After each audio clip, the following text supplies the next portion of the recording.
Welcome, fellow explorers of the natural world. Tonight, we're about to drift gently into the quiet, miraculous world of plants, the silent architects of life on Earth. You may not notice them as you walk past, but plants are tirelessly at work, shaping our air, our water, our climate, and even the food and medicines we depend on. In their green veins and roots lies the story of life itself, a story so ancient, so intricate, that every breath you take carries their quiet influence. As we journey together through leaves, seeds, and forests, you'll discover how these humble, yet extraordinary organisms make life possible, for you, for every animal, and for the planet as a whole. We'll explore the unseen rhythms of photosynthesis, the hidden conversations beneath the soil, and the generous ways plants share their gifts with the world. So settle in, allow your body to relax, and let your mind wander into the calm, meditative pace of this green universe. And if you enjoy this exploration, remember to support the channel, like, share, and comment to help others find this serene journey, and subscribe to stay connected to the science of sleep, nature, and discovery. Tonight, let us breathe with the leaves, feel the slow pulse of life in every stem and root, and understand deeply how plants make life possible. You begin with a seed, so small, so silent, yet holding entire worlds within. Inside, energy sleeps, waiting for the soft invitation of water and warmth. The seed does not rush. It trusts in patience, in timing, in stillness. From this stillness, you feel the beginning of all green life. A seed rests in your hand. It looks simple, almost ordinary, and yet, when you pause to notice, you realize you are holding something remarkable. A seed is a promise, a capsule of memory and future bound together in a shell so small you could overlook it without thought.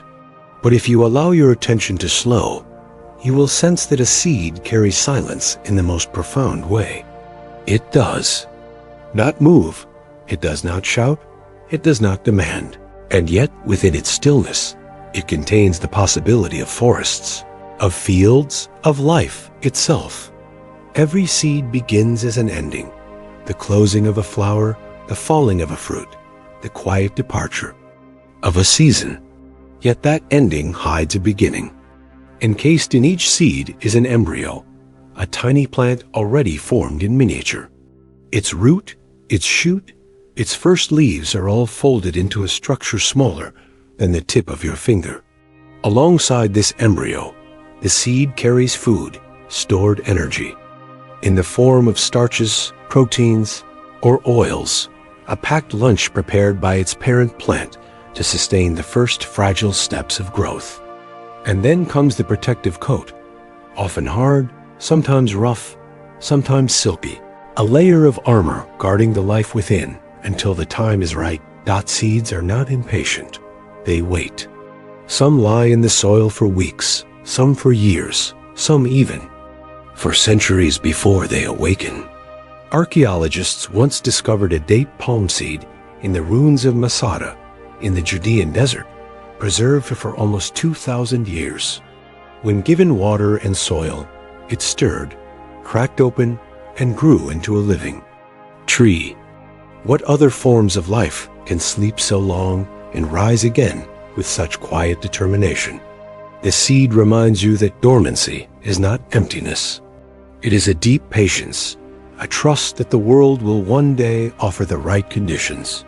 When the moment comes, it begins with water. A drop of rain, a trickle of stream, the moisture of morning dew. These are the invitation seeds wait for.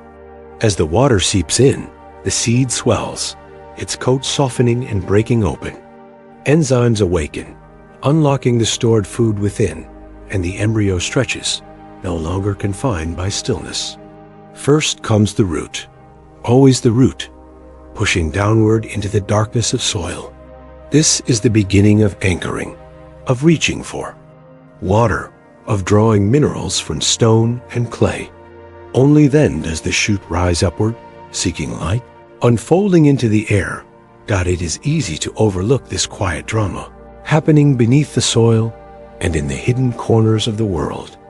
But consider, every tree you have ever leaned against, every fruit you have ever eaten, every forest that cools the earth, all of them began with this modest gesture. A crack in a shell, a root pushing downward, a shoot lifting upward. From this simplicity, the architecture of entire ecosystems begins. The diversity of seeds is astonishing. Some are carried on the wind, like the feathery parachutes of a dandelion drifting across a meadow. Some are built for water, like coconuts, their shells buoyant enough to travel across oceans and still take root when they land upon a shore. Some are wrapped in sweetness, inviting animals to eat them and scatter them far from their origin. Others are barbed or sticky, clinging to fur or feathers, hitchhiking on the backs of creatures who may not even notice. Each strategy tells the same story. Life is determined to continue, to spread, to try again and again. When you imagine a forest, perhaps you think of towering trunks and wide canopies, of leaves swaying high in the air. But truly, a forest is also a library of seeds, sleeping in the soil beneath your feet. Some germinate quickly, racing to catch sunlight. Others bide their time, waiting for a gap to open in the canopy, or for fire to clear the land, or for rain to return after years of drought. Seeds do not compete in haste. They play the long game. In this way, they embody a kind of wisdom, that life does not always need to hurry, that the right moment is worth waiting for. Consider the acorn.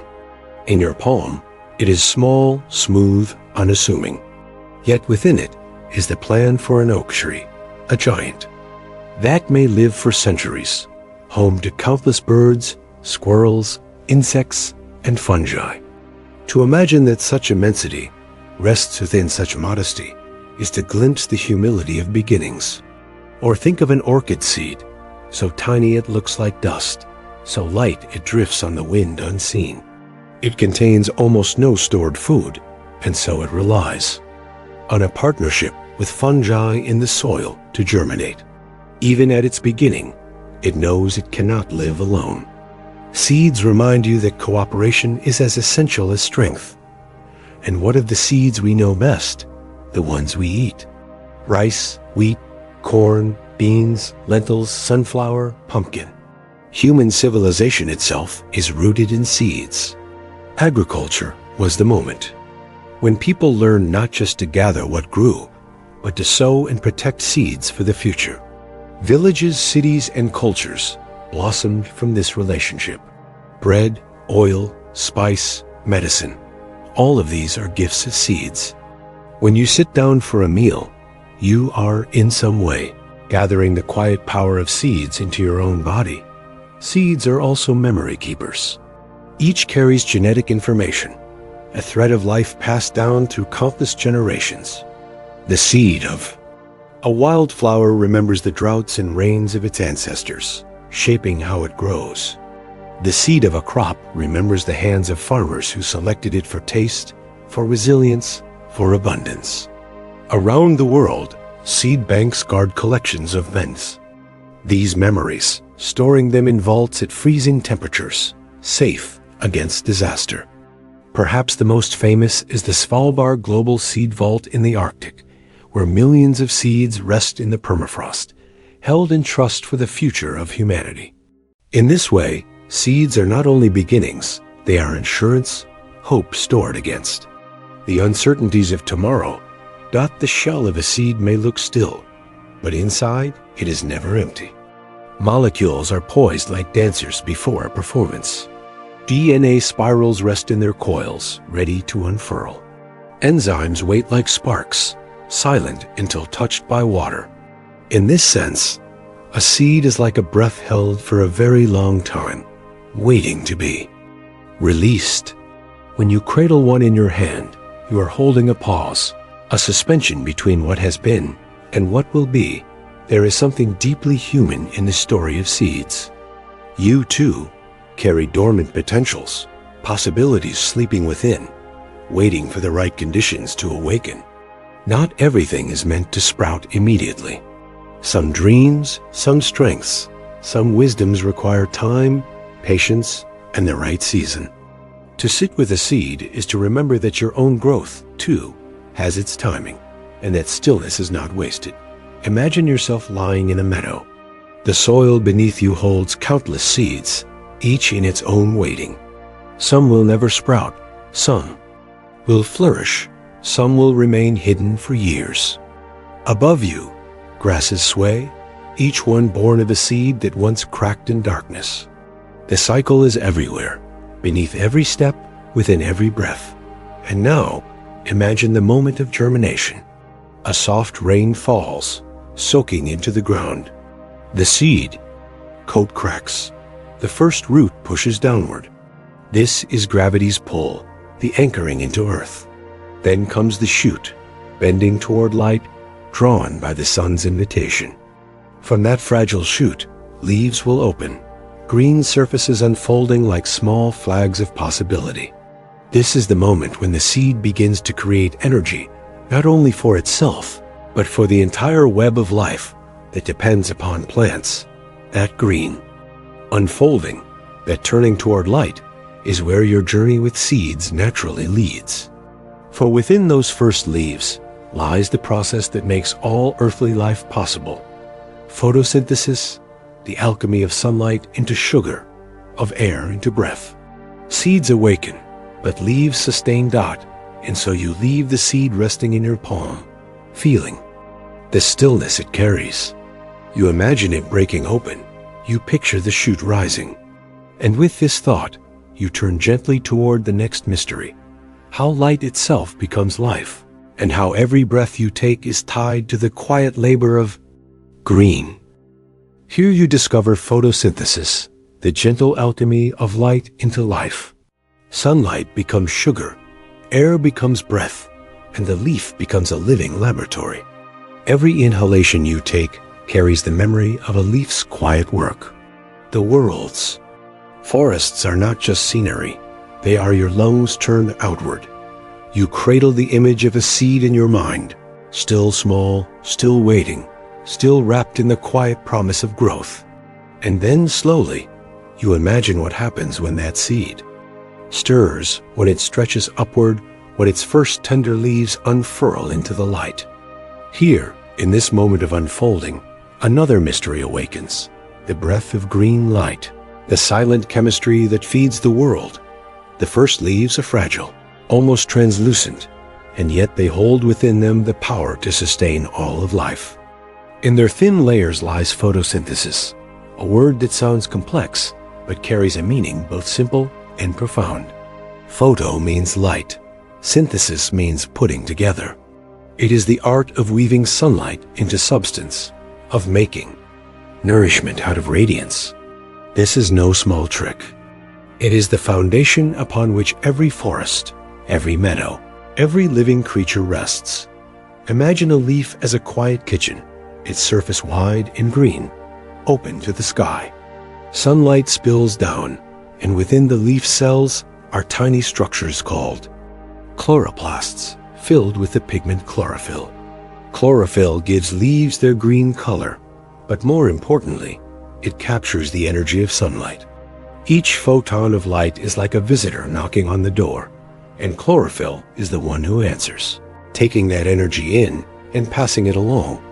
With light in hand, the leaf begins its work. From the air, it draws carbon dioxide, the same gas you release with every exhale. From the soil, through the roots, it receives water. These two ingredients, air and water, meet inside the leaf, and under the influence of sunlight, they are transformed. Water is split apart, its hydrogen and oxygen separated. Carbon dioxide is broken and rearranged. And in this careful rearranging, sugar is formed, a simple molecule of energy, a sweet thread that will fuel the plant and, in time, you. The leftover oxygen is released into the air, a gift given without asking, the very breath you take in this moment. Pause for a moment and breathe. Feel the air filling your lungs. The oxygen you inhale was once inside a leaf, made in silence, made in green light. It is easy to think of breathing as a solitary act, something your body does for itself. But in truth, it is a partnership. Your exhale gives carbon dioxide to the world. The leaf takes it, uses it, transforms it, and returns oxygen to you. This is not simply chemistry. It is a conversation, a cycle of exchange so constant and ancient that your life depends upon it. If you look closely at a leaf, you will see that its surface is not smooth, but covered in tiny openings called stomata. These are the gateways through which air moves in and out. They open when the plant needs carbon dioxide, and they close to conserve water when the air is dry. In this way, the plant breathes too, inhaling and exhaling in its own rhythm. The next time you walk beneath a tree, imagine the countless little mouths opening and closing above you, silently managing the balance of gases that sustain the world. Photosynthesis is efficient, but it is also delicate. Too much heat, too little water, too little light, and the process falters. And yet, for billions of years, plants have carried it forward. Long before animals appeared, long before the forests and flowers you know today, tiny cyanobacteria drifted in ancient seas, performing photosynthesis and filling Earth's atmosphere with oxygen. That oxygen changed everything. It allowed new forms of life to evolve, creatures who could breathe air, who could move, who could grow into the astonishing diversity of beings you see today. In a sense, photosynthesis is not only the source of your food, it is the reason you can exist at all. Think of the sugar made in a leaf, glucose. It is a small, simple molecule, but from it all other forms of nourishment are built. Plants link glucose into starches for storage, into cellulose to build their walls, into nectar to attract pollinators. Animals eat the plants, taking in that stored sunlight, breaking it apart in their own cells, releasing the energy to move, to think, to dream. Even if you eat meat, the chain traces back to plants, for the animals you eat once fed on leaves, grasses, or seeds. All of life is threaded to photosynthesis, like beads strung on a single invisible line. And this line is also a loop. Your body, as it uses glucose for energy, produces carbon dioxide as waste. You breathe it out, and the plant takes it in, spinning it once again into sugar, once again into oxygen. It is a circle so elegant, so steady, that it feels like breath. Itself is a shared ritual between you and the forest. In every inhale you are receiving. In every exhale you are giving. You are not separate from plants. You are interwoven with them, bound in the endless rhythm of respiration and photosynthesis. Now imagine a forest at dawn. The sun rises, and with its light the leaves awaken. Photosynthesis begins slowly, then builds as the day brightens. Carbon dioxide is drawn in, oxygen flows out, sugars accumulate within stems and roots. The forest becomes a living lung, breathing in the waste of night and exhaling the air of life. You walk through it and feel refreshed, not only because of the cool shade, but because you are immersed in this vast exchange. Every leaf a participant, every breath of yours tied to theirs. And yet, photosynthesis is not only about survival. It is also about abundance. The sugars made in leaves travel through the plant's veins, nourishing roots, stems, flowers, and seeds. These sugars become nectar to entice bees, fruits to feed animals, grains to sustain entire human civilizations. The energy that begins in a single photon of light ends as sweetness on your tongue, nourishment in your body, warmth in your movement. Every apple, every ear of corn, every slice of bread is sunlight translated into matter. When you eat, you are tasting sunlight woven into form. This gentle miracle happens on scales vast and small. A meadow shimmers with countless leaves, each one quietly at work. A single houseplant on your windowsill bends toward the sun, its leaves turning slightly to capture the rays. Even algae floating in a pond, unseen by most eyes, perform the same act, feeding fish, frogs, birds, and ultimately you. Everywhere you look, the world is sustained by this quiet alchemy, a green breath that never ceases. But pause again and notice. Photosynthesis is not perfect. Only a fraction of the sun's energy is captured. The rest spills across the earth as warmth, as light you see but cannot eat. And yet, even that fraction is enough. Enough to build forests, enough to fill oceans with life, enough to sustain billions of human beings. It is humbling to realize that all of civilization, cities, art, music, stories, even this moment of reflection, rests on the delicate work of leaves catching sunlight. When you hold a leaf in your hand, you are holding a living laboratory, one that has been perfected over eons. The veins carry water upward from the roots, branching like rivers across its surface. The cells within are arranged like mosaics, each one containing chloroplasts, each one ready to capture light. The entire leaf is thin, because light must pass through it, touching each layer in turn. Form and function are inseparable, beauty and necessity interwoven. There is comfort in this simplicity. You do not need to understand every detail of the chemistry to feel its meaning. You only need to breathe. With every breath, you are participating in a system that links you to the trees, to the grasses, to the algae drifting in distant seas. Your lungs and their leaves are not opposites, but partners. Together, you keep the cycle of life moving. And now, think of night. As the sun sets, photosynthesis pauses. Without light, the leaves cannot continue their alchemy. The plant rests. And like you, it breathes in oxygen, using the sugars it made during the day to keep itself alive. Night is a reminder that even plants must balance work with rest. The world, too, moves in rhythms of light and dark, work and stillness, giving and receiving. This rhythm leads naturally to what lies beneath the surface, where roots are drinking, sensing and listening to the earth. While the leaves reach up to capture light, the roots reach down to gather water and minerals. Together, they create the balance of above and below, sky and soil, light and dark. The breath of green light is only half the story. The other half waits underground. Roots reach down, sensing darkness, water, and hidden minerals. They spread like whispers beneath the soil, creating invisible networks of care. Through them, plants drink the memory of rain and the wisdom of stone. You feel the slow grounding, presence of roots anchoring all life. Above the soil, leaves stretch toward sunlight, drawing energy from the sky. You have seen this unfolding, this green alchemy that turns light into life. But beneath the soil lies a different story, one hidden in shadow and silence.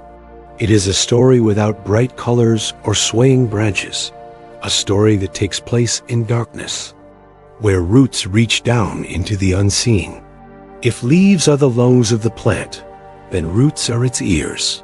Listening patiently to the earth dot, imagine kneeling on soft ground, parting the soil gently with your hands. At first, you notice only the surface. Bits of fallen leaves, fragments of twigs, perhaps a pebble smoothed by time. But as you move deeper, you begin to glimpse the pale threads of roots, winding through the soil like delicate rivers. They do not rush. They do not push violently through stone. Instead, they explore with quiet persistence, sensing where the earth holds water, where minerals wait to be found, where other roots already reside. Roots are explorers, but they are also anchors. They hold the plant steady against wind, against rain, against the pull of gravity. Even the tallest tree, reaching 100 feet into the sky, owes its balance to roots hidden beneath the ground. Without them, it would topple with the first storm. In this way, roots remind you of your own need for grounding, that even as you reach upward, you must also remain connected, steady, held by something deeper than yourself. But roots do more than hold.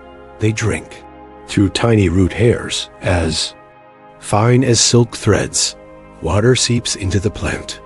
With the water come minerals, nitrogen, phosphorus, potassium, calcium, iron. Each one is vital, each one a building block of life. Plants cannot hunt, they cannot move, so their roots serve as gatherers, pulling nourishment from stone and soil. Every sip they take carries the memory of rain, the trace of mountains weathered by time, the gift of oceans long vanished. Science tells us that roots do not simply grow blindly. They sense. The tip of each root is covered by a sheath of cells that detect gravity, guiding growth downward. Roots can also sense moisture gradients, bending toward water even when it lies hidden. Some roots detect the presence of certain minerals and change their growth to seek them. Others can sense toxins and turn away.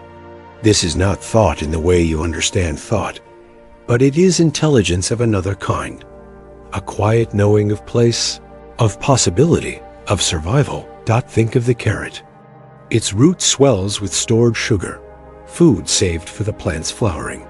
When you bite into it, you are tasting the sweetness of sunlight translated into storage, energy held in reserve for a season not yet coming.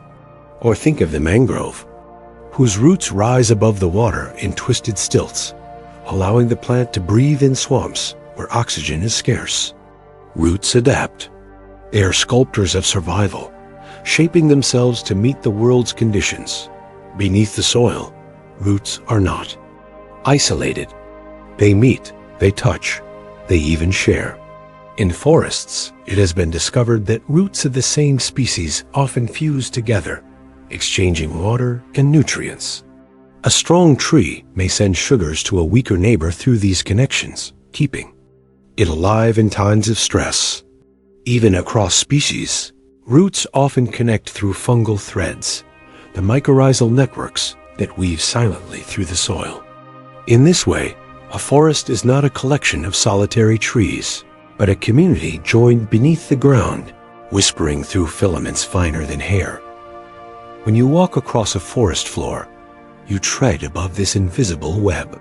You may see only trunks rising around you, but beneath your steps lies a network as vast as the stars, linking plant to plant, root to root. Through these channels, signals pass, warnings of insect attacks, alerts of drought, quiet offerings of food. It is not sound. It is not a language as you know it, but it is communication. Nonetheless, a form of listening and responding that has sustained forests for millennia. Roots also shape the earth itself. As they press into cracks in rock, they pry it apart grain by grain, turning stone into soil. They hold that soil in place, preventing rivers from carrying it away. They make the ground fertile, stable, and alive. Every handful of soil you touch has been shaped, in part, by the action of roots over time. In this sense, plants are not only sustained by the earth, they are builders of the earth, caretakers of its form. And yet roots remain humble. They do their work unseen, hidden from the eye. While leaves dazzle with green and flowers attract with color, roots dwell in shadow, patient and quiet. There is a lesson in this, that some of the most essential work in life happens out of sight, unnoticed by most, but no less vital. Think of yourself again, breathing. You are sustained not only by what is visible, the food on your plate, the air you inhale, but also by the invisible roots of connection beneath your life. The care of others, the memory of ancestors, the unseen networks of support that hold you steady. Roots remind you to honor what lies beneath the surface, the hidden structures that allow visible growth to flourish. Some roots tell stories across generations. The banyan tree drops aerial roots from its branches, and when they reach the ground, they thicken into trunks, creating a forest from a single tree. The quaking aspen spreads through underground roots, sending up new shoots that grow into groves. What appears to be many trees is often one organism, ancient and vast, connected beneath the soil. There are aspen groves that have lived for thousands of years, not because individual trunks endure, but because the roots continually renew, continually send life upward. This underground persistence mirrors something within you. Life is not always about what is seen, what stands tall and noticeable. Often it is about what is quiet, enduring, unseen, but essential. Roots teach you that strength is not always in display, but in depth. Now, imagine lying on the earth with your ear pressed to the ground. Of course, you do not hear roots in the way you hear voices or music, but imagine their presence. Imagine the faint pulse of water moving, the soft expansion of root hairs, the silent weaving of fungal threads. You are listening to the earth itself, to an ancient dialogue carried on without words. Roots also carry memories of place. A tree growing near the river remembers floods in the way its roots spread wide to hold against the surge. A plant in desert soil remembers drought, sending roots deep to find hidden water. These adaptations are stories written in shape and structure, stories of survival passed from one season to the next. In this way, roots are both present and historical, embodying the memory of environments long endured. And yet, for all their power, roots are vulnerable. Cut them, and the plant weakens. Soil stripped of roots becomes barren, unable to hold water, unable to sustain life. The health of roots is the health of the planet. To care for roots is to care for the future. You carry seeds in your mind, leaves in your breath, and now roots in your grounding. Together they form a triad, beginning, sustaining, connecting. The seed begins, the leaf feeds, the root anchors. Each one is essential, each one teaching a way of being. As you rest with the image of roots stretching in darkness, you may sense the presence of something more, the web beneath the forest floor, the hidden conversations carried by fungal filaments, the underground exchange that makes trees more than individuals. To follow this story, you must move beyond roots alone and step into the realm of networks, into the quiet conversations of the forest itself. Beneath the forest floor, fungi and roots weave an unseen web. Nutrients pass, warnings travel, and entire groves breathe as one. The forest is not many trees, but one living mind spread wide. You learn that silence is not empty, it is full of messages. If you close your eyes and picture a forest, you may first see the canopy, green leaves stretching upward, catching the light. Or perhaps you imagine trunks, thick and tall, standing like pillars in a living cathedral. But beneath your feet lies a deeper truth, one that is mostly hidden from sight. Beneath the soil, beyond the reach of casual glance, lies the quiet architecture of connection, a network that makes the forest more than many trees. It makes it one. Roots, as you have already seen, explore the soil with patience and care. They gather water, hold the ground, and listen to gravity. But roots do not act alone. They are not solitary adventurers. They are joined by companions, filaments of fungi, so thin that thousands could fit inside the width of a single hair. These fungal threads spread through the soil in vast webs, linking one root to another, tree to shrub, flower to fern. Scientists call this the mycorrhizal network, but you may imagine it as the forest's hidden internet, carrying quiet signals, passing nourishment, weaving lives together. Picture it. Beneath every step you take in a woodland lies this net of threads stretching like starlight underground.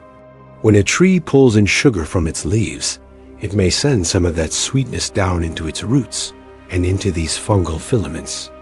In return, the fungi provide minerals and water gathered from far-flung pockets of soil. It is an exchange. a partnership as old as forests themselves. Plants give food, fungi give minerals.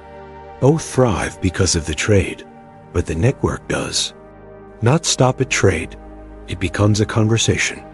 Through these threads, trees can send resources not only to fungi, but also to one another. A tall tree in full sunlight may pass sugars to a shaded sapling struggling below.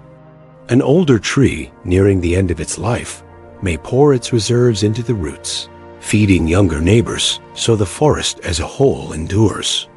What looks like competition above ground is often collaboration below, a generosity that stretches across. Species and time got in moments of stress. The network becomes a warning system. If insects begin to chew through a leaf, chemicals released by the wounded tree travel through roots and fungal threads, reaching neighbors who have not yet been attacked. Those neighbors, forewarned, begin producing protective compounds, preparing themselves for the threat. The forest whispers danger quietly across the soil, allowing each tree to act before it is too late. It is humbling to imagine this. A forest not as isolated trees, but as a breathing, thinking community joined by an invisible mesh. Silence, you realize, is not empty. Silence is full. It carries messages in chemical form, in molecules and minerals, in slow pulses that move beneath your awareness. You might think of the fungi themselves, not only as couriers, but as architects. Their threads grow outward endlessly, seeking food, finding cracks, wrapping around root tips. The forest could not exist without them, for they extend the reach of every tree, giving access to water and nutrients far beyond what roots alone could touch. And the fungi, in turn, cannot survive without plants, for they depend on the sugars that leaves create from light. Together they form one organism, one interwoven fabric, each strand incomplete without the other. Pause for a moment, and imagine yourself walking through such a forest. The path beneath your feet seems solid, silent, still. Yet below, a living network is at work, faster than stone but slower than thought, a rhythm measured in hours and days instead of moments. You are walking across a body larger than anyone. Tree, a body whose heartbeat is not in the air but in the soil. Some scientists speak of mother trees, older giants with roots reaching deep and wide, connected to dozens of younger trees through fungal webs. These elders send not only sugars but signals, guiding the growth of the next generation. When a mother tree dies, she does not vanish immediately. Her roots remain for years, feeding the soil, sending her last reserves to seedlings nearby. Death, in this sense, becomes another form of giving, another layer of the forest's quiet dialogue. This hidden communication challenges the way you see individuality. A tree appears separate, standing tall and alone, yet it is not truly alone. It belongs to a collective intelligence, a living network that remembers, responds, and adapts. In this way, a forest is like a brain spread across the land, each root a neuron, each fungal thread a synapse, signals moving not through sparks of electricity, but through slow flows of carbon and chemical whispers. And if a forest is a brain, what then are its thoughts? Perhaps its thoughts are the cycles it sustains, the flow of water through leaves, the return of minerals to soil, the way it balances light and shade, death and renewal. Perhaps its thoughts are not words but actions, not sentences but systems. You are reminded that thinking need not look like human thought. Intelligence wears many forms, some as slow as soil, some as fluid as air. Even the air you breathe in a forest carries signs of its hidden communication. Trees release volatile compounds, drifting scents that carry messages to neighbors and to animals alike. A hint of resin may warn insects away. A note of sweetness may call pollinators nearby. The forest speaks not only through roots and fungi, but through the very breath of its leaves. Above and below, seen and unseen, it is always in conversation. What does it say to you? Perhaps it invites you to listen more deeply, to notice what lies beneath the surface of your own life. Just as trees share unseen resources, so too do people live within networks, families, communities, ecosystems. Of care, much of what sustains you is invisible. The kindness of strangers, the labor of those you never meet, the subtle balance of the natural world. The forest teaches you to notice the invisible threads that hold you. Even when you do not see them, the fungi themselves offer another lesson: humility. They do not stand tall or gather sunlight. They work in darkness, underground, largely unseen. Yet without them, the forest collapses. Their power is quiet, their importance vast. You are reminded that some of the most vital roles in life are the ones without recognition, the ones that serve by connecting others, by holding the system together. And as you picture this hidden web, you may feel yourself soften. You may feel a sense of belonging, as though you too are part of a larger fabric, woven through time and space. Just as a forest is not truly many trees, but one living community, perhaps you too are not only an individual, but part of something greater, a network of life that includes soil, water, air, and the beating hearts of others. The night deepens. The forest rests, but the hidden network does not sleep. Slowly, steadily, it continues its work, passing sugars, carrying signals, weaving resilience. In darkness, the threads glow only in imagination, like stars inverted beneath the ground. And you realize that the boundary between above and below, between seen and unseen, is softer than it seems.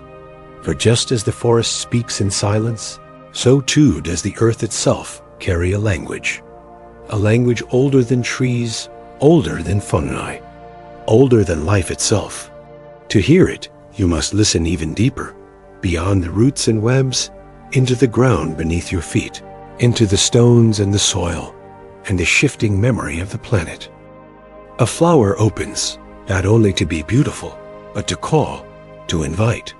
Bees, birds, and breezes answer, carrying life from one bloom to another. Color, scent, and shape become a soft conversation across species. Every fruit you have ever eaten is born of this quiet courtship. When you imagine a flower, you may see a simple bloom, a circle of petals opening toward the sky, soft in color, delicate in form. Yet beneath that simplicity lies a profound story, one that has shaped every fruit you have ever tasted, every seed that has ever grown into food or forest. Flowers are not only symbols of beauty, they are invitations, signals, and messages written in color and scent. They are the quiet language of attraction, a dialogue between plants and the world around them. A flower opens like a whisper. Its petals unfold in light, revealing a hidden center, stamens heavy with pollen, pistils waiting for contact. To us, these details may seem ornamental, but to the flower, they are vital. For within the fine grains of pollen rests the possibility of the next generation. Without transfer, without union, the cycle would stop. A flower's opening is not an idle gesture. It is the beginning of a conversation. But who is the flower speaking to? The answer is as varied as the blooms themselves. Some flowers call to bees, who arrive buzzing with the hum of wings, guided by colors humans cannot even see. Bees sense ultraviolet patterns painted across petals, invisible to our eyes, but radiant to theirs. These patterns act like maps, leading, and straight to the nectar within. In exchange for a sip of sweetness, the bee brushes against pollen and carries it onward, unknowing but essential, a courier of life. Other flowers speak to butterflies, who prefer broad landing pads and bright reds and oranges.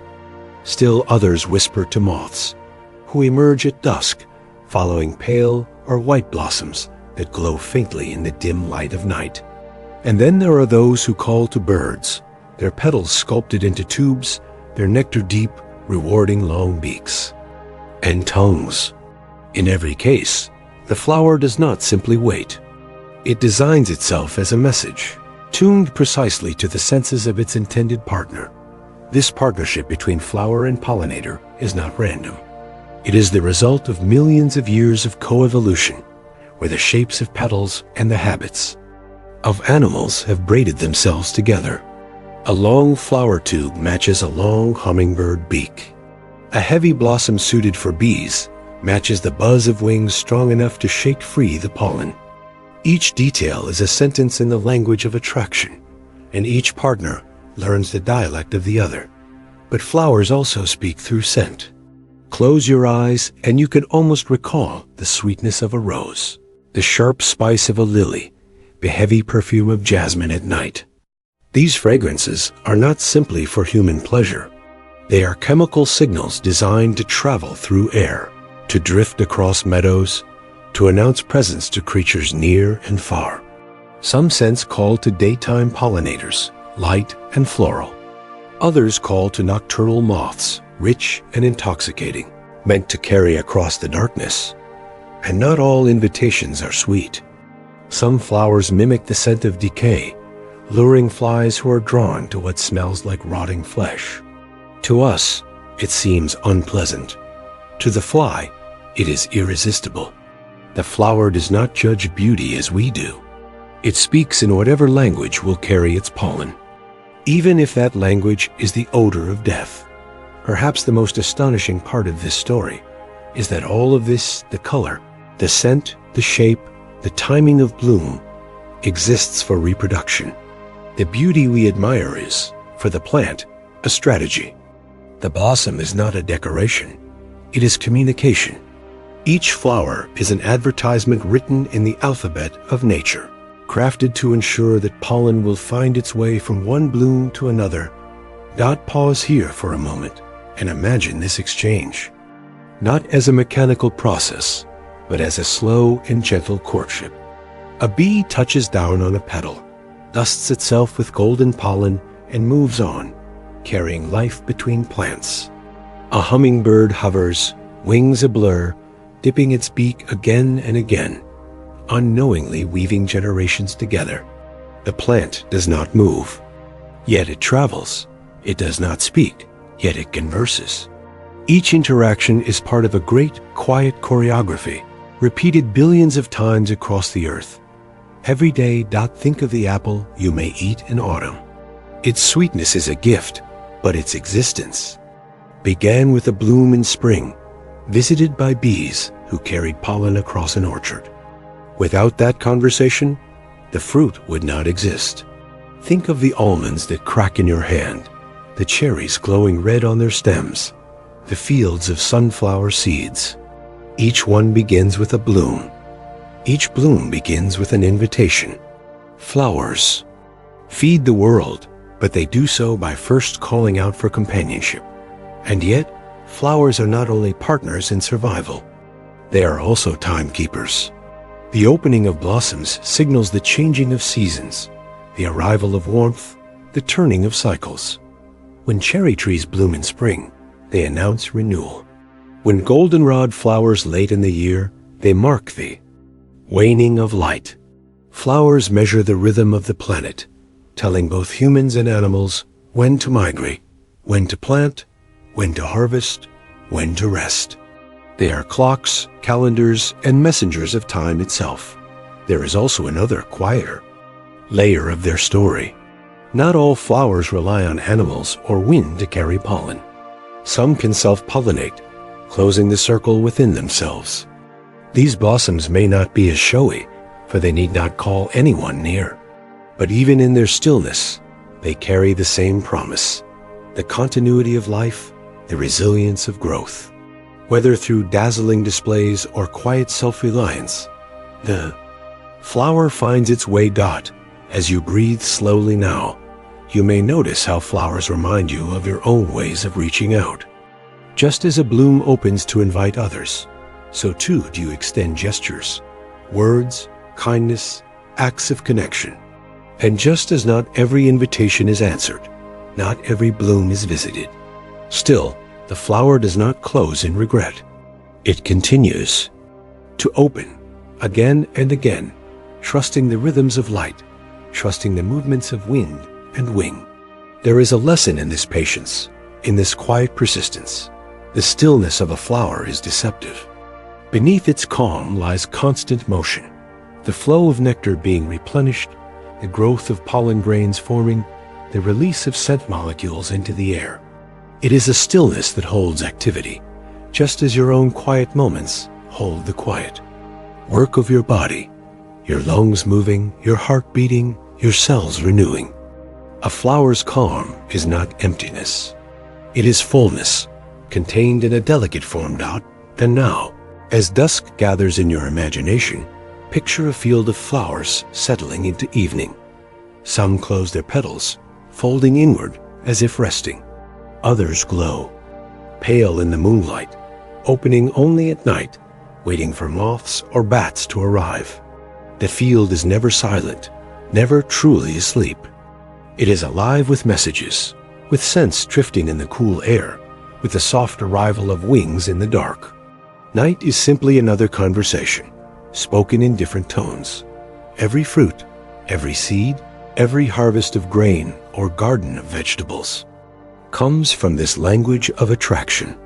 You live in constant exchange with flowers, often without realizing it. They feed you, clothe you, and color your days. They shape the world in ways both visible and hidden. The next time you see a blossom, perhaps you will notice it differently, not as decoration, but as dialogue. Not as an ornament, but as an invitation. And as you rest with this thought, you may wonder, if flowers speak so clearly through beauty and scent, what happens after their invitations succeed? What becomes of the fertilized bloom? The answer, of course, is fruit, the vessel of seeds, the sweetness of nourishment. The way plants ensure their children travel farther than roots could ever carry them. Fruits swell, sweet and nourishing, protecting the seeds inside. Animals carry them, rivers scatter them, winds lift them. Life ensures itself by traveling gently from one place to another. You realize every meal you take is a continuation of ancient generosity. When a flower has finished its quiet invitation, when pollinators have carried grains of pollen to waiting pistils, something subtle begins. The blossom, once open to the sky, shifts its purpose. Petals fade and fall away, their work completed. What remains begins to swell, slow and deliberate, becoming something new, a fruit. A fruit is more than sweetness, more than nourishment. It is a vessel, a cradle, a guardian. Inside its flesh lie seeds, the true heirs of the plant, tiny beginnings with the power to grow into forests or fields. The fruit, in all its shapes and flavors, exists to protect and to share, to ensure that life does not stop at one generation, but continues into the next. You may hold an apple in your hand, its smooth skin catching the light, its fragrance rising softly. Yet what you hold is also history, the story of a flower that transformed, the result of a partnership between plant and pollinator. Bite into it, and you taste not only sweetness, but strategy. The plant has crafted this gift so that you or another creature will carry its seeds far beyond the place where it first grew. Consider the variety of fruits in the world. Some are fleshy and inviting: peaches, cherries, grapes, bananas. Their colors shine bright against green leaves, as though calling out to passing animals. Their sugars offer quick energy, a reward for those who help carry seeds away. Others are harder, built for patience, nuts with shells that must be cracked, or acorns that bide their time in the soil, waiting for the right conditions to awaken. Every form is a solution, an invention tuned to the needs of seed and environment. Winds also become carriers. Dandelion seeds float like tiny parachutes, drifting gently across meadows. Maple seeds spin like little helicopters, spiraling downward, yet carried forward by air. Each design is ingenious, a quiet engineering that uses physics to travel farther than roots could ever reach. Water, too, is a partner. Coconuts, with their buoyant shells, ride the waves across oceans, sometimes landing on distant shores, where they take root and begin anew. And then there are seeds that rely on animals in more intimate ways. Some pass through stomachs unharmed, their tough coats softened by digestive juices, ready to sprout when dropped on the fresh soil. Others cling to fur or feathers with tiny hooks, hitching a ride across landscapes. Some, like the acorn, are buried by squirrels for safekeeping, and those forgotten caches sprout into trees. In every case, the plant finds a way to move beyond its stillness, to travel without legs, to spread without wings, using the living world as its partner. This gift of fruit and seed is everywhere around you, though often unseen. Every grain of rice, every slice of bread, every handful of beans is a collection of seeds, gathered and cultivated. Civilizations have risen in abundance. Fields of wheat, terraces of rice, orchards of olives. These are landscapes shaped by seeds, by their power to feed not just animals, but entire societies. When you eat, you join an ancient rhythm, one that stretches back to the first farmers and far beyond them, to the wild plants that gave themselves freely. Seeds hold more than nourishment. They hold memories. Inside each one is a tiny embryo, curled and waiting, along with food reserves to sustain it until it can grow leaves of its own. But there is more. Encoded within its cells is information, a genetic library written across generations. The seed remembers droughts, remembers pests, remembers the climate of its ancestors. When it grows, it carries forward these lessons, ensuring survival in a changing world. Each seed is both present and past, both moment and memory. Pause here and picture a seed lying in the soil. To the eye, it seems inert, lifeless. Yet within, energy waits in exquisite stillness. The shell protects, but the moment water seeps in, chemistry awakens. Enzymes stir, cells divide. The embryo stretches, sending down a root, sending up a shoot. The seed, once so small, begins to unfurl its potential. It is like a dream becoming visible, like silence unfolding into song. May recall from earlier the stillness of a seed before it wakes. Now you see how fruit plays its part, guarding that seed until the right time comes. The fruit offers sweetness, or protection, or travel, depending on its form. It is not only food for others, but also a strategy for survival. And so every bite you take is not just sustenance. It is participation in this endless cycle of generosity. One generation feeding the next, one species depending on another. The gift is not one-sided. By providing nourishment to animals, fruits ensure that seeds are carried and dispersed. By carrying seeds, animals ensure that plants continue to exist, providing shade, oxygen, and food in turn. It is reciprocity, a circle of giving that loops, endlessly sustaining ecosystems and balancing life. Reflect for a moment on how this generosity shapes your own existence. The fruit you eat is more than calories. It is a connection. The bread on your table links you to fields of wheat swaying in the wind. The coffee in your cup ties you to blossoms visited by bees on mountain slopes. The almonds in your hand come from trees that bloomed months ago, from seeds encased in shells, from flowers that once reached out to the air. You are bound to plants by invisible threads, woven through meals and memory, through seeds and seasons dot, and yet this gift is fragile. Seeds rely on healthy soil, clean water, pollinators, and balance. When ecosystems are disrupted, the chain weakens. Fields may falter, forests may shrink, fruits may fail to form. The gift of continuity requires care, care from the earth itself and care from you. To honor the fruit is to honor the network that allows it to exist.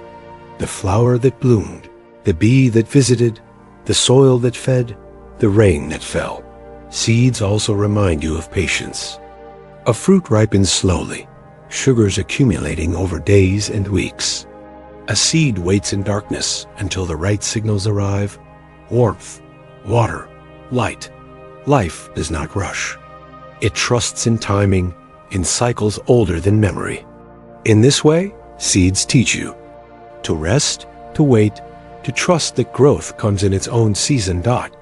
Picture again the fruiting of a plant, the apple ripening on the branch, the pomegranate swelling with jeweled seeds, the pumpkin filling with countless futures. Each fruit is a promise, a bridge between what was and what will be. When animals eat, when winds blow, when rivers carry, the promise is fulfilled. And so the earth renews itself, not by force, but by invitation, not by command, but by gift. As evening deepens in your thoughts, imagine a meadow after flowering, now heavy with seeds. Grasses bow beneath the weight of grain. Pods rattle softly in the breeze. Birds move from stalk to stalk, gathering nourishment, carrying futures in their beaks. The air is filled with quiet industry, each motion part of the same continuity. Life ensuring life, over and over, without end. And in this continuity, you find comfort. You are not separate from the cycle. You are nourished by it, carried by it, sustained by it. Each meal you take is an echo of countless blooms, countless fruits, countless seeds that traveled through time to reach you. Every bite is both present and ancient, both now and forever. So you rest in this thought, that life, in its simplest act of offering fruit and seed, ensures its future by giving. Generosity, not greed, lies at the root of survival. Life continues by sharing itself freely. Leaves turn with the seasons, flowers open with the sun, trees remember droughts. Plants are calendars older than clocks, keeping time with patience. Their rhythms guide migrations, harvests, and the cycles of your own body. By watching them, you see how Earth itself tells time. You wake each day to the turning of the Earth, though you may not always notice it. The light changes, the air shifts, the hours carry you forward. Your clock might tell you the time, your calendar the day. Yet long before humans made numbers and years, there were plants. Quietly, without machinery, they have always kept time, patient time, measured not in seconds, but in cycles. Look closely, and you see that plants are clocks written in green. A morning glory uncurls its petals as dawn arrives, closing again. When the sun sinks, a sunflower follows the arc of daylight, turning its face with steady devotion. In forests, whole canopies flush with leaves at spring's arrival, then slowly release them when autumn calls. Each act is a marker, a signal. Plants read the world not through watches or bells, but through light, temperature, and rhythm. This sensitivity is deep within their being. In every cell lies a circadian rhythm, an inner clock that hums in tune with the 24-hour cycle. Of Earth's rotation. Even in darkness, seedlings stretch upward on schedule, leaves open and close as if following an invisible conductor. This rhythm does not need to be taught. It is ancient, inherited, written into the biology of life itself. Might notice how your own body feels tied to these rhythms too. You wake with light. You grow tired as evening deepens. Your sleep, your hunger, your very chemistry are guided by circadian clocks inside you. And so you are not separate from plants. You are co-travelers in the same cycles, rising and resting. Under the same sun, yet plants mark more than days. They measure seasons, and through them, years. Some trees wait for a precise length of daylight before they break bud. Others count cold days in winter before allowing flowers to appear. This way, they avoid blooming too soon, when frost might still return. They do not rush. They keep time with patience, listening to cues written in warmth and light. Imagine the trees around you as calendars. Their rings hold records of years you have not lived. A dry season leaves a narrow ring, a wet one a wide one. Some trees, like the bristlecone pines, carry thousands of years of history in their trunks, standing as living archives of climate and change. In their wood is written a memory longer than any human life, a memory of Earth's slow pulse. Farmers have always known to look to plants for timing. The sprouting of leaves signaled when to sow. The ripening of fruit marked when to harvest. In Japan, the blossoming of cherry trees still tells of spring's arrival. In deserts, the blooming of cacti signals the rains. Animals, too, read these signs. Birds migrate when flowers bloom. Insects hatch when pollen appears. Timekeeping in plants is not only for themselves, but for the world around them, guiding countless lives in synchrony. Pause for a moment and picture a field at dawn. The flowers open in sequence, some greeting the morning light, others waiting for afternoon warmth. This choreography allows pollinators to move from bloom to bloom, always finding nourishment. Even the timing of scent release is precise. Some flowers perfume the night to attract moths, while others hold fragrance for the bees of day. Plants mark the hours not with bells, but with blossoms. This quiet timekeeping reaches into your own body in ways you may not always see. Foods grown at different seasons bring different nutrients. Light filtered through leaves changes with the angle of the sun, shaping the rhythms of ecosystems and, in turn, your rhythms. When you eat strawberries in spring or squash in autumn, you are partaking in time itself, tasting the calendar of the earth. There is another kind of memory plants hold, not only of days and years, but of stresses endured. A tree that has weathered drought carries scars in its growth rings. Seeds exposed to hardship sometimes pass resilience to the next generation, priming their offspring for challenges to come. This is a form of remembering, an inheritance of experience, so that time is not only counted but learned from. You may think of time as linear, one moment stacked on the next. But plants show you another way.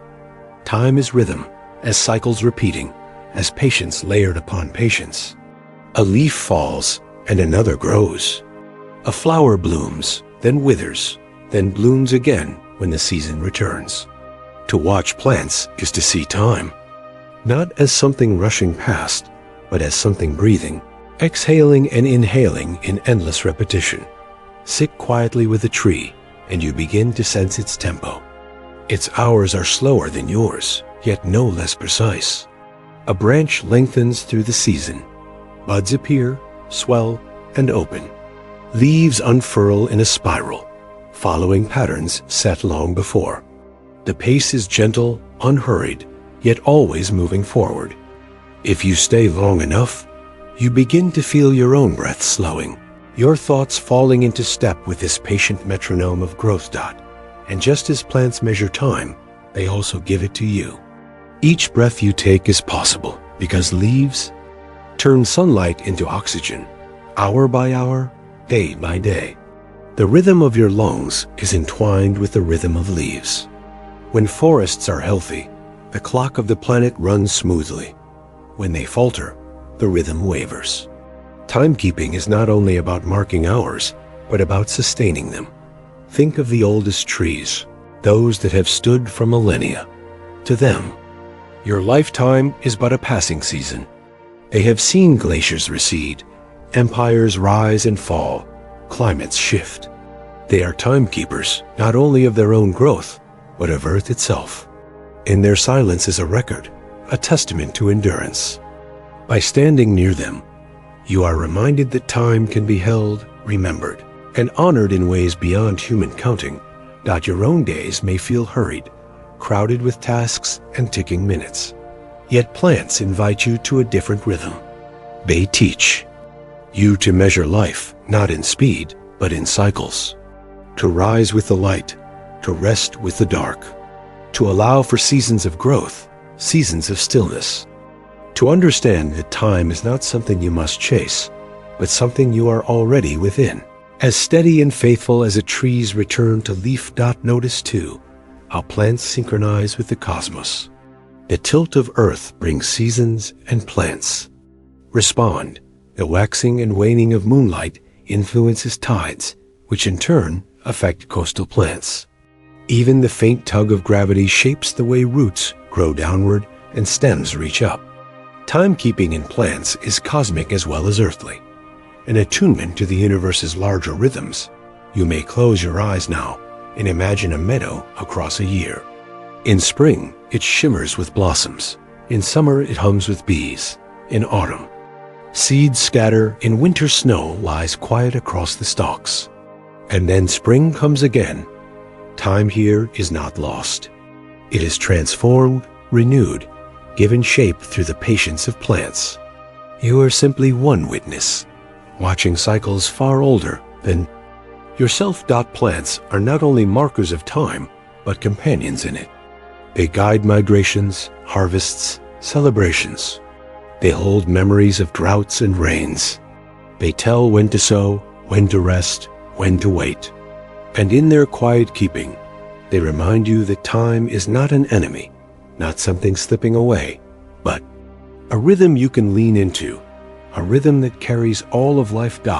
So as you lie here, breathing slowly, you feel yourself in step with this deeper clock. Not the tick of seconds, but the turn of leaves. Not the numbers on a face, but the rhythm of roots and branches, sun and shadow. You rest in the knowledge that you, too, belong to this patient unfolding, this steady keeping of time by the living earth. Every exhale of yours becomes the inhale of a leaf. Every inhale you take carries the gift of a tree. Carbon and oxygen weave a dance, slow and steady, never ceasing. In this endless exchange, you realize your body is part of a forest. You breathe without thinking, and yet every breath ties you to the green world around you. Inhale, exhale, inhale again. A rhythm as steady as the turning of the earth. You may not notice, but each breath is not yours alone. It is shared. It is borrowed. It is returned. As you exhale, your breath is filled with carbon dioxide, a gas your body no longer needs. To you, it is waste, an invisible sigh of release. Yet to a leaf, that very sigh is food, the beginning of life itself. When a tree opens, the tiny pores on its surface, called stomata, it welcomes your exhale as nourishment. Your breath enters the leaf, joins with sunlight and water, and transforms into sugar, stored energy that fuels the tree's growth. Then, in gratitude, the tree releases something back, oxygen, a clear, invisible gift that you cannot live without. You inhale, and your body fills with this offering, drawing it into your blood, carrying it to every cell. Without it, your life would last only minutes. With it, you live, think, dream, rest. And so, every breath is not only yours. It is a conversation, a dialogue between body and tree, between you and the forest, between human and green. This is the balance of breath, an exchange so constant, so essential, that it continues even as you sleep. If you could see this dance with your eyes, it would appear like a slow tide. Carbon flows from your lungs into the air. Oxygen flows back in, carried by leaves, by oceans, by vast swaying forests. Invisible currents move between you and the world, as if you are swimming in a sea of shared breath. Think of a forest now, thick with trees. Each trunk is not silent, but breathing. Each canopy is releasing clouds of oxygen into the sky. Together, they are lungs turned outward, exhaling on your behalf. The Amazon rainforest, often called the lungs of the earth, produces immense amounts of oxygen, but it is not alone. Tiny plants in the oceans, phytoplankton, release even more. You inhale their work with every breath, even if you live far from the sea. Your body and plants are partners in this rhythm, but they are not equal in form. Plants store carbon in their trunks, in their leaves, in their roots. With patience, they gather it over years, decades, centuries. When a tree falls and decays, some of that carbon returns to the air. When a forest burns, it is released all at once, like a deep sigh. Yet when a forest grows, when new leaves unfurl, the carbon is taken back in. Breath, you see, is not only in your lungs, but in the life of the planet itself. You carry this connection inside you. The oxygen in your blood right now may have been released by a pine tree only days ago. The carbon you exhale may become part of an oak's trunk, stored for decades beyond your lifetime. Your very body is part of this ongoing cycle. You are not separate from trees, but woven into their breathing. Pause and place your hand on your chest. Feel the rise and fall. Each movement is tethered to a forest, a meadow, a field of grasses, a bloom of algae drifting beneath waves. You belong to them as much as they belong to you. When you breathe deeply, you may notice calmness settling over you. This calm is more than a feeling. It is a reflection of balance. Oxygen nourishes your cells, steadies your heart, clears your mind. Breath and life are inseparable, and plants are the unseen companions that sustain them. Consider the story of carbon. In the air, carbon dioxide is a molecule adrift. When it enters a leaf, it joins sunlight in the miracle of photosynthesis, forming sugars that travel through stems and veins. These sugars build wood, grow flowers, and ripen fruits.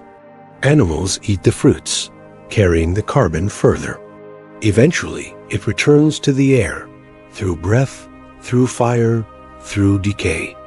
A journey never ends. Your own body, your bones, your skin, even your thoughts are built from carbon that once rested in the air, once rested in a tree. You are a breathing forest in miniature, carrying pieces of the world within you. But this balance of breath is delicate. Too much carbon in the air, and the system strains. Plants can only absorb so much, and the earth warms as a result. The forests and oceans continue to work, tirelessly drawing in what they can, but their pace is not infinite. Your breath remains tied to theirs, but the harmony trembles when imbalance grows. Yet even here, in this fragility, there is resilience. A tree continues to open its leaves each morning. A field of grasses continues to sway, turning sunlight into oxygen. A kelp forest beneath the sea continues its underwater dance, drawing carbon into its blades. Life insists on this exchange. Life persists.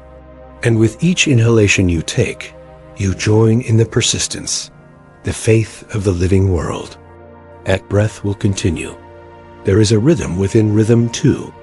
At dawn, when light first touches leaves, photosynthesis begins and oxygen begins to rise. At night, when darkness falls, the process slows, and plants breathe much like you, taking in oxygen and releasing carbon dioxide. The balance shifts. Gently, a reminder that even in this great exchange, there is no single giver, no single receiver. Breath is shared, offered, and returned in countless ways. Think again of a forest. Imagine walking into it in the morning. The air feels fresh, alive, almost sweet. You breathe it in, and though you cannot see it, that air is laced with the work of thousands of leaves. It is as though the forest is exhaling into your lungs, as though you are inside the chest of a living being. The air you breathe tonight, here and now, has moved through countless lungs before yours. Perhaps it passed through the leaves of a cedar tree, through the gills of a fish, through the chest of another human centuries ago. Breath is shared across generations, across species, across time. It is a thread that ties the living to the living, endlessly recycled, endlessly renewed. You might think of breath as fleeting, but it is not lost. It moves, it transforms, it continues. Every exhale of yours becomes part of a larger current, a wind that circles the globe, a rhythm that connects you to all who came before and all who will come after. Plants are the guardians of this rhythm. They hold the balance, steadying the exchange of carbon and oxygen. Without them, your lungs would have nothing to grasp. Without you, their work would lose its partner. Together, you form a duet, silent, constant, infinite. You rest easier, knowing this, that every sigh you release finds a home in green, that every inhale you take is a gift returned, that your life is not carried alone, but buoyed by forests, by oceans, by meadows. You are breathing with the earth, not apart from it. And in the stillness of night, as your body softens and your breath slows, you can feel the truth. The forest breathes with you. The oceans breathe with you. The grasses and flowers breathe. With you, you are not alone in your breathing. You are never alone at all. Leaves, roots, and bark carry healing compounds shaped over millennia. The aspirin in your hand, the tea in your cup, both begin in plants. They defend themselves with chemistry, and you share in their protection. Every remedy you know is a whisper of plant memory. You hold a leaf in your hand, and you may not realize that it carries a library of chemistry within it. To your eyes, it is green, perhaps smooth or veined, light filtering through its delicate surface. But inside, molecules whisper, shaped by countless generations of survival. Plants cannot run from harm, so they learned another way. They create defenses within themselves, hidden in sap and bark, in oils and roots. What began as protection for the plant has, over time, become medicine for you. Consider the bitter taste of willow bark. Long before science gave it a name, people chewed its strips to soothe pain and fever. Within that bark lies salicin, a compound that eases inflammation. Centuries later, chemists transformed this natural gift into aspirin, a medicine so common you might keep it on a shelf, never pausing to remember the tree from which it first came. Each pill is not just a modern convenience, but a continuation of ancient plant wisdom. Tea, too, is a medicine born from leaves. When you steep green tea, compounds called catechins swirl into the water, offering calm, clarity, and gentle protection for your body. The mint leaf, with its cooling oils, can settle your stomach. Chamomile flowers cradle your nerves in softness, guiding you toward rest. Even in daily rituals, a cup of tea, a sprinkle of spice, the fragrance of herbs, plants are quietly tending to you. If you imagine walking through a rainforest, you are walking through one of the greatest pharmacies on earth. The air is heavy with humidity, the ground rich with roots, the canopy alive with leaves layered upon leaves. Each plant you pass may hold a compound unknown to you, but vital to its own survival. Some deter insects, some repel fungi, some defend against hungry animals. For plants, chemistry is armor. For you, those same chemicals become cures, offering relief for wounds, infections, illnesses. Think of quinine, once extracted from the bark of cinchona trees. For centuries, it was the only reliable defense against malaria, a disease carried by mosquitoes in warm, humid lands. Entire human histories shifted because of this bark, its bitter taste dissolving into life-saving medicine. Or digitalis, derived from the foxglove flower with its tall spires of purple bells. Within it lies a compound that steadies the beating heart, regulating rhythm when it falters. What once protected a flower from predators now protects you from frailty. The relationship is not accidental. Plants live in a world of constant challenge. Insects nibble, fungi spread, sunlight burns, winds tear. To endure, they create a vast array of molecules, each with its own power. Some are poisons, fierce and deadly. Others are gentle, healing, nourishing. Through trial and survival, generation after generation, plants refine these tools. You step into this legacy each time you drink herbal tea or swallow a capsule. There is poetry in this sharing. A plant defends itself, and you find medicine. You are not the intended recipient, yet you benefit. The boundary between self-protection and healing blurs, reminding you that your health is not separate from the health of the living world. You might hold garlic in your kitchen and think of it as flavor, yet its pungent oils are potent antibacterials. Ginger warms your body and eases nausea. Turmeric glows golden in the pan, its curcumin offering quiet anti-inflammatory strength. These are not inventions of human hands, but gifts passed down from leaf and root, carried into kitchens and apothecaries. Across centuries, pause for a moment and breathe in the scent of lavender. Its oils soothe nerves, slow the pulse of worry, invite rest. This fragrance is not made for you. It is the plant's way of shaping its environment, of protecting itself. Yet, when you inhale, it becomes a balm for your own restless mind. When scientists look closer, they find patterns in this generosity. Alkaloids, terpenes, flavonoids. These families of molecules appear again and again, each with unique qualities.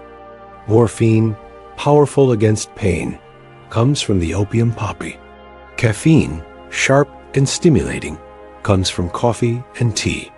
Both are alkaloids, shaped by plants to deter predators, yet used by humans to alter mind and body. The chemical languages of plants become part of your own story. You may notice that some of the strongest medicines come from the most dangerous poisons. The yew tree, for example, produces compounds so toxic they can stop a heart. Yet from its needles comes paclitaxel, a chemotherapy drug that slows the spread of cancer. What is deadly in one measure becomes healing in another. Plants hold both, shadow and light, and you walk the line between them with care, learning how to use their power wisely. Even today, as laboratories design synthetic drugs, many of these are born by studying plants. The blueprint comes from green life, refined by human hands but inspired by leaf and bark. Entire fields of research still travel into forests, seeking compounds yet undiscovered. Somewhere, perhaps deep in the Amazon, a vine climbs unseen, holding in its veins the cure for an illness not yet met. Your own body responds to these gifts in ancient recognition. The receptors in your cells fit plant molecules as if greeting an old friend. This is because the chemistry of life is shared, not separate. The same carbon, the same hydrogen, the same oxygen form your molecules and theirs. When you swallow a medicine, when you drink an infusion, you are participating in a dialogue older than memory, your body listening to the wisdom of plants. Consider how cultures around the world have carried this knowledge. Indigenous peoples, herbalists, healers, each learned by watching, tasting, experimenting. They saw which roots eased fever, which leaves closed wounds, which seeds calmed the heart. These were not accidents, but careful, patient observations, passed down through generations. Their wisdom became the foundation for modern medicine, though too often uncredited, too often forgotten. Still, the plants remain, whispering their remedies. You live in a time when the pharmacy may seem distant. From the forest, when pills are counted out in sterile bottles rather than gathered from roots. Yet the connection is not lost. Even the most advanced drug often carries a memory of green. Behind the glass of a pharmacy shelf lies the echo of leaves trembling in wind, bark roughened by rain, seeds pushing through soil. Close your eyes now and imagine yourself in a meadow. The air is rich with the scent of wildflowers. A bee drifts past, drawn by pollen. Around you, hundreds of plants hold compounds in their leaves, stems, petals, not all known, not all named, but each a piece of Earth's grand experiment in survival.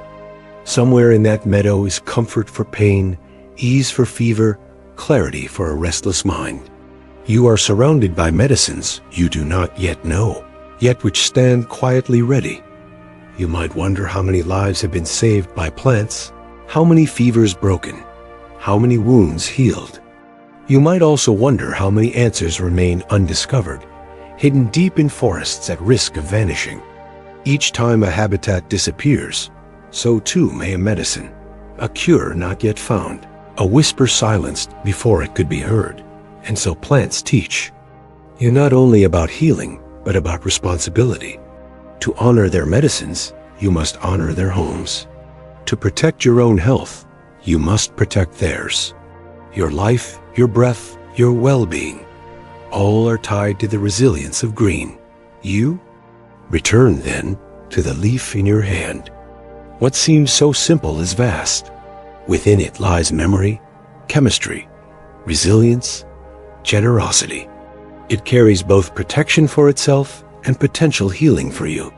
It is, in its quiet way, a reminder that every cure, every relief, every softening of pain begins with green dot, and as you breathe, as you rest, you feel gratitude rise.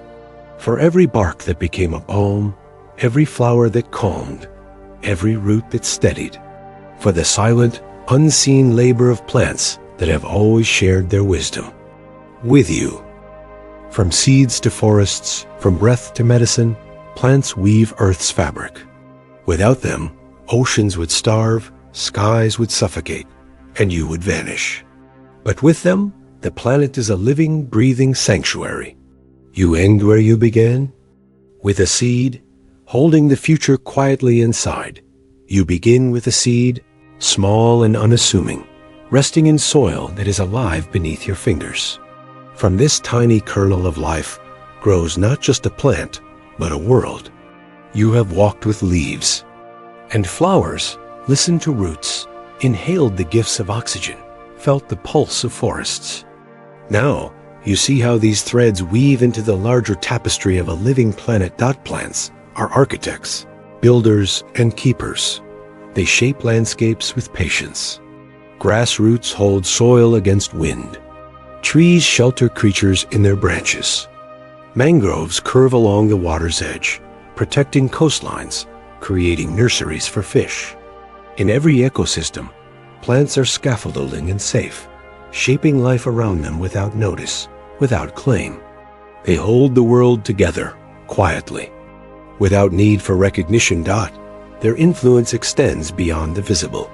Plants shape air and water, the climate that cradles every living being. Forests breathe in carbon, filter it, hold it in wood and leaf. They moderate temperatures, bringing shade and moisture. Wetlands sponge rain. Grasses hold rivers steady. Deserts bloom after rain, shaping their own cycles. Life thrives where plants flourish, falters where they vanish.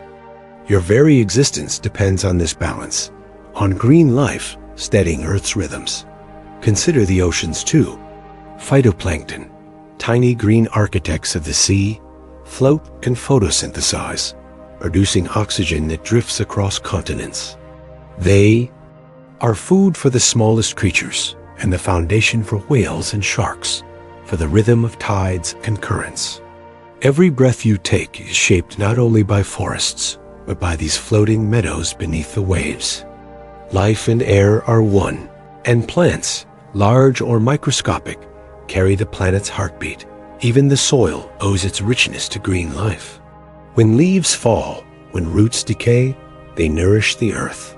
Microbes feast and multiply, recycling nutrients. Worms burrow, fungi thread through roots, and minerals cycle back to the surface.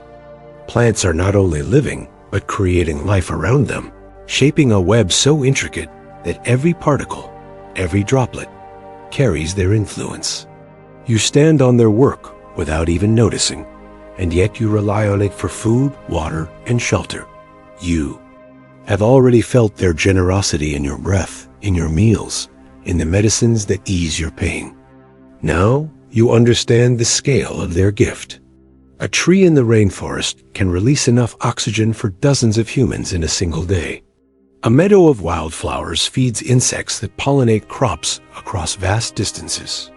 A single seed carried by wind, or river can start a forest that will breathe and shelter for centuries. Their impact is immeasurable, stretching far beyond what your eyes can see. And yet, the gift is fragile. Human hands have reshaped landscapes, cut forests, drained wetlands. Carbon levels rise as green disappears. Oceans warm, currents shift. Weather intensifies. You realize that the living planet is not indestructible. The balance that plants have maintained for millions of years is delicate. Every choice, every act of care or neglect echoes through the green architecture that supports. Life still, hope is not lost. Plants are resilient, and they respond to care. Reforestation, restoration, the protection of wetlands, and the cultivation of native species can help mend what has been damaged. Nature is patient, but she asks for time.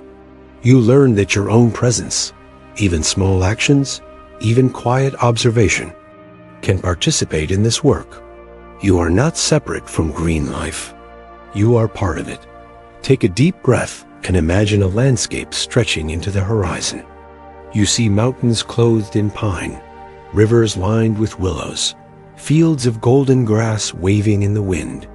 Insects hum, birds call, water ripples, and the air is alive with oxygen made from sunlit leaves. Every breath you take, every sound you hear, is the result of green life creating and sustaining this living world. You are immersed, enveloped, inseparable from the quiet labor of countless leaves, stems, and roots. There is a rhythm to this living planet.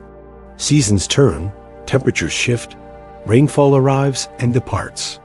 Plants respond in tandem. Buds swell, leaves unfurl, fruits ripen, seeds scatter. Through these cycles, life coordinates itself, finding patterns and timing in the seemingly chaotic world. You, too, move within these rhythms. Your body responds to the light and dark, to warmth and cold, to seasonal abundance and scarcity. Plants teach you to attune to Earth's pulse, to move with patience and awareness. Even your imagination finds nourishment here. Consider the oldest living organisms: bristlecone pines, giant sequoias, towering kelp, microscopic cyanobacteria, each a testament to endurance. They have survived climate shifts, fires, and floods. They remind you that life can persist through adversity, that growth is possible even in the harshest conditions. You find in their resilience a quiet encouragement, a gentle guide for your own moments of pause and renewal. Plants also embody generosity beyond what you immediately see. They moderate winds, shape rainfall patterns, and even influence the chemistry of the atmosphere. Trees release compounds that can cool air, slow heat waves, and even affect rainfall locally. Grasslands store water, preventing floods. Wetlands act as filters, protecting rivers and lakes. In every ecosystem, the presence of green life ensures balance and continuity. Without them, the world would be harsher, more fragile, less capable of sustaining life. And so, you arrive at a realization that fills you with quiet awe. Every seed you have seen, every leaf you have touched, every breath you have drawn is part of a vast, interconnected system. A single tree is not merely a tree.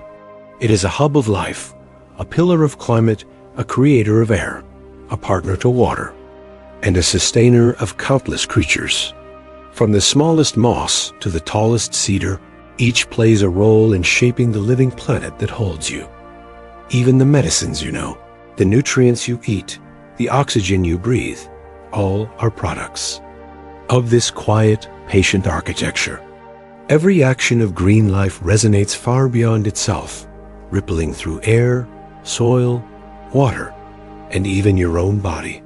You feel humility, gratitude, and awe in equal measure, understanding that your existence is woven into this larger fabric. As you reflect, you realize that this gift is continuous. It began with a seed, with sunlight touching a leaf, with roots drinking rain. It continues as forests grow, as oceans teem with phytoplankton, as grasses sway and flowers bloom. Life is sustained by these acts, by the quiet diligence of green. By cycles older than humanity and still active today. Close your eyes and imagine holding a seed in your hand again. This seed is not just potential for a plant. It is a promise of life. In it is the memory of every tree that stood before, every flower that brightened a meadow, every forest that breathed and protected. It contains the possibility of air to breathe, food to eat, medicine to heal. It is the living planet compressed into something small, quiet, and waiting. You feel a deep sense of connection, knowing that the journey from seed to forest, from leaf to medicine, from root to sky, is not separate from you. You are a participant in this gift. Every breath, every choice, every moment of care contributes to the persistence of this living world. You rest in the knowledge that life continues, carried on green shoulders, flowing quietly through the cycles that sustain all beings.